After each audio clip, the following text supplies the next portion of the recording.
Hi everyone. Well, blogging is going to be a little bit different over the midwinter season.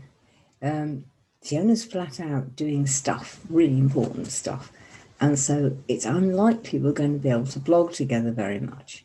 But I'm going to be here telling you stories. I haven't done a whole story thing like this for a while, but I'm really looking forward to it. So anyway, today's story is about a boy called Art. You might have met him. He's a perfectly ordinary sort of kid. Bit of an orphan, but otherwise he's a perfectly ordinary sort of kid. So let's play with him. Let's go and do his story.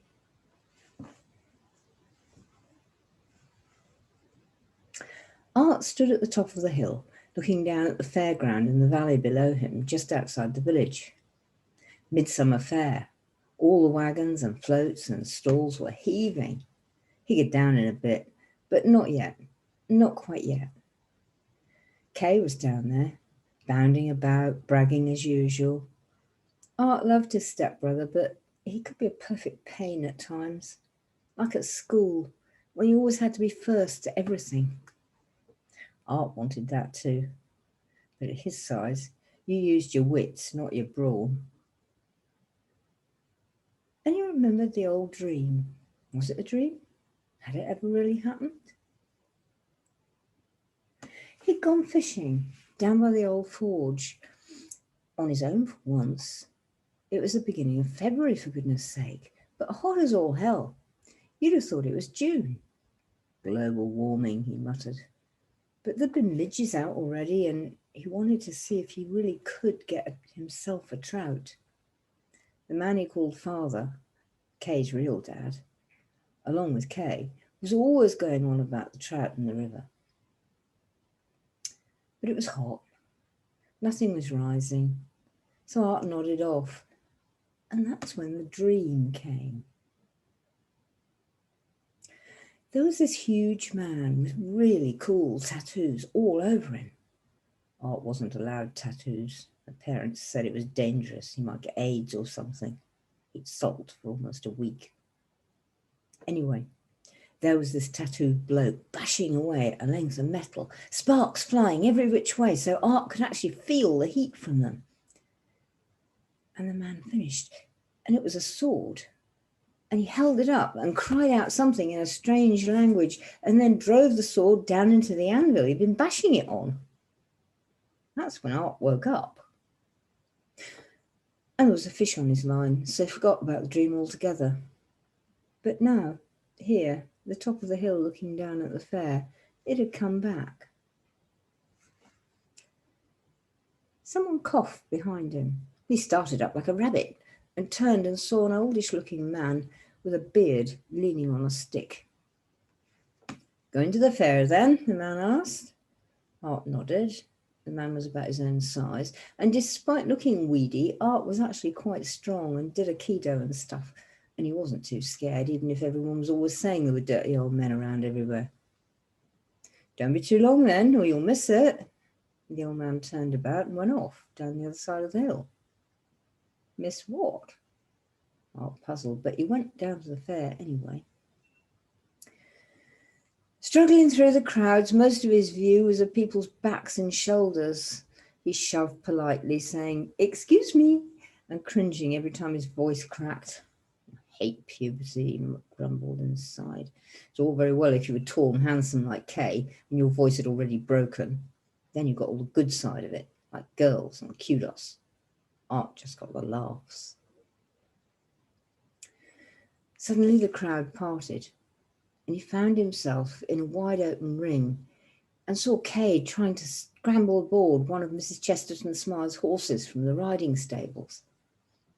He was going to join in the mock jousting the Earl of Dibley had sponsored as being proper medieval. The horse looked seriously bored. Art sighed. Kay yelled at him, "Hey, Art, go and get that sword out of the car for me." Art had forgotten. Kay had been full of it all week. He had made a sword in the metalworking class. It was all wrapped up in a piece of old rug in the boot of the car. As a younger brother, Art was Kay's page, and it was his job to get the sword and look after his brother the knight. Art shoved his way back through the crowd to the car park and opened the car boot. No sword. Oh, shit, he muttered. What do I do now? Looking for a sword, are we? It was the old man again. Yes, actually, Art hesitated. I know where there's one, the old man grinned, but not everyone can get one. You want to try? Art thought of Kay. Okay, he said. The old man led him off to the churchyard, and there, right in front of the door, was the anvil, the same one he'd seen in the dream, and with the sword sticking out of it. Oh, shit, he whispered. The old man looked down his nose at that, but Art saw, and he saw the beard twitch and a twinkle in the eyes. He didn't think the old man really minded. Go on then, pull it out. Art's palms sweated. He tried to pull himself together. There was nothing wrong here, just some stunt somebody had set up for the fair. And Kay wanted a sword. The only thing was, though, Art squinted at the sword. He looked bloody sharp. Was this really a good idea? Go on, said the old man again. Art went up to the anvil, wiping his palms down the side of his jeans. It didn't do a lot of good. Go on, the old man whispered. Art gripped the hilt and felt a tingle through his hands.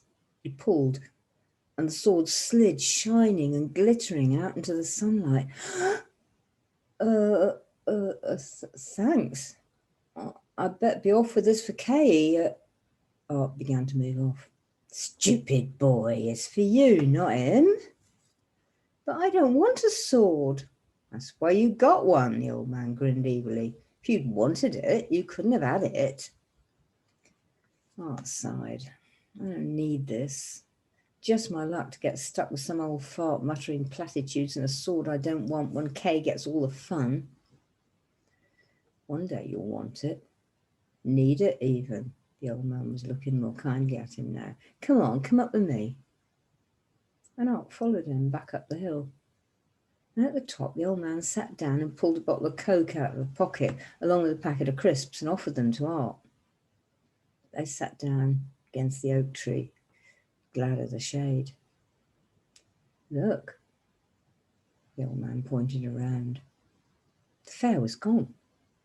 The village, even the posh new estate of executive homes, wasn't there anymore, just fields and moors.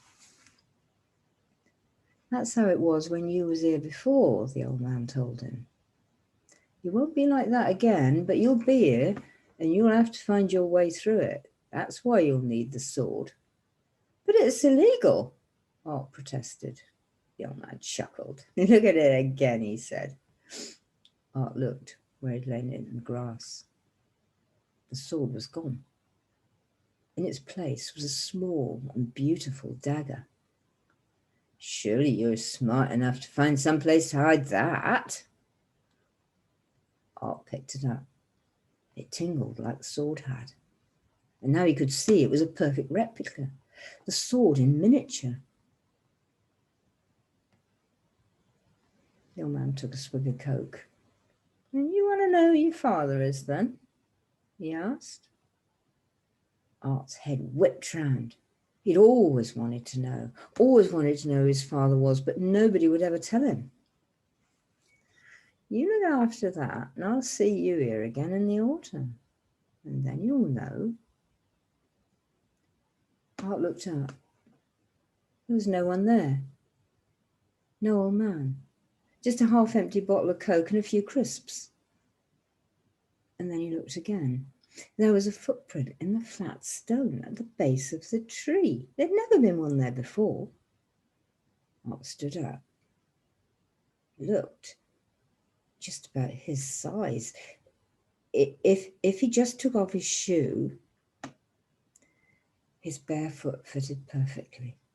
And he tingled all over this time, like touching the electric fence that kept the cows to one side of the field. And he heard the old man's laughter in his head. And Art found himself laughing back. Well, he hadn't a clue why. He scrambled into his shoe and set off back to the fair now. It was visible and audible again at the bottom of the field. Kay clouted him on the shoulder. "Well, what happened to you? I had to get Dad to fetch the sword in the end. He said there was no sign of you in the car park."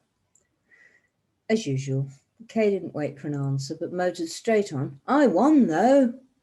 "Cool," said Art. His hand stroked the hilt of the tiny dagger in his pocket.